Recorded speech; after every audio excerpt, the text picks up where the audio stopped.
todos. Anastasio Hernández Rojas was a longtime resident of San Diego who was brutally killed by U.S. Border Patrol agents for asserting his dignity. His family has endured the injustice of the U.S. legal system by bringing forth a landmark case where Anastasio might find justice and peace at last. This is his story.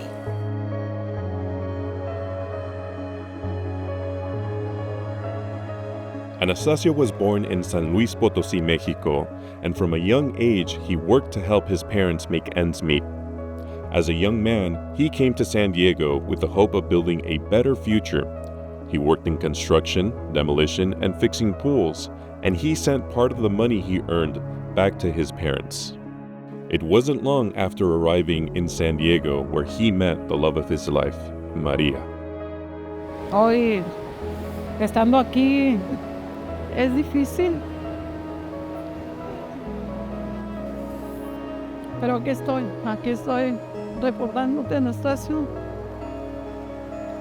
Sabes que siempre vas a estar en mi corazón.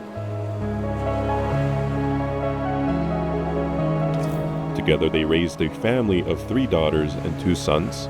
His friends and family described him as a kind, giving, and playful person. He was proud of the life he had built in San Diego. It was a life of dignity. But everything changed in 2010 when police stopped Anastasio and turned him over to U.S. Border Patrol agents who quickly deported him and separated him from the family he so loved. In May 2010, a Mexican immigrant named Anastasio Hernández Rojas tried to cross the border to return to San Diego, where he had lived for 25 years and had fathered 5 children. He was then stopped by Border Patrol agents. He would never see his children again. Although Anastasio had lived for decades in San Diego, worked hard, and had U.S. citizen children, there was no pathway for him to gain legal status, no line to stand in. On May 28th, desperate to reunite with his family, Anastasio attempted to cross back. U.S. Border Patrol agents took him to a holding station where an agent told him to throw away his water.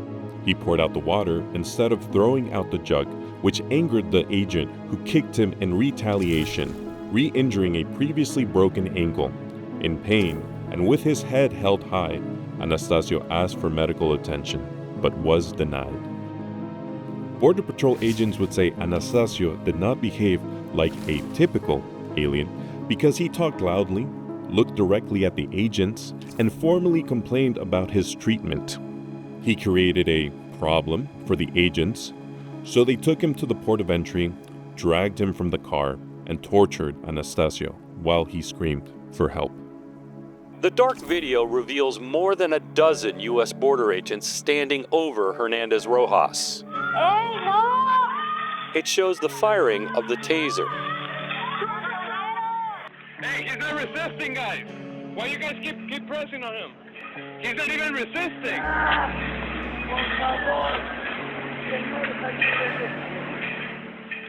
After Anastasio stopped moving, Border Patrol agents kneeled on Anastasio's neck and body until he stopped breathing.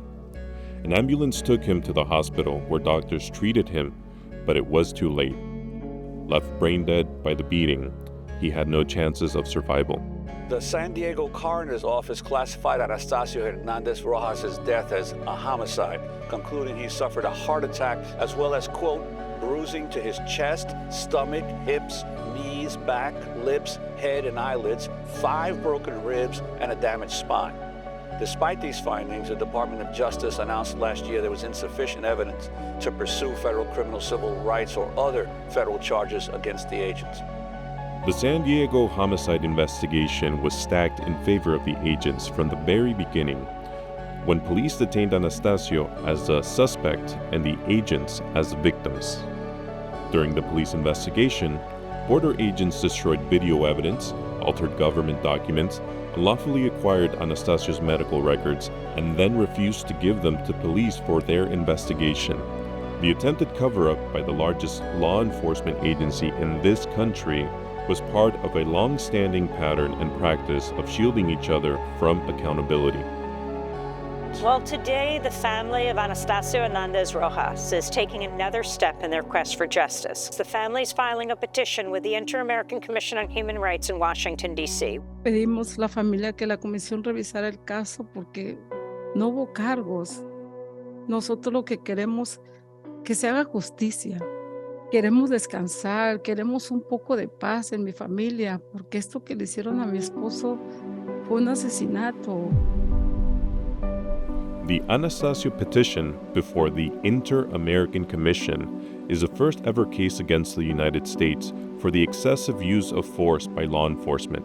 Maria and her family are claiming that the abuse and impunity that Anastasio suffered is happening to families across this country, and it violates international human rights treaties.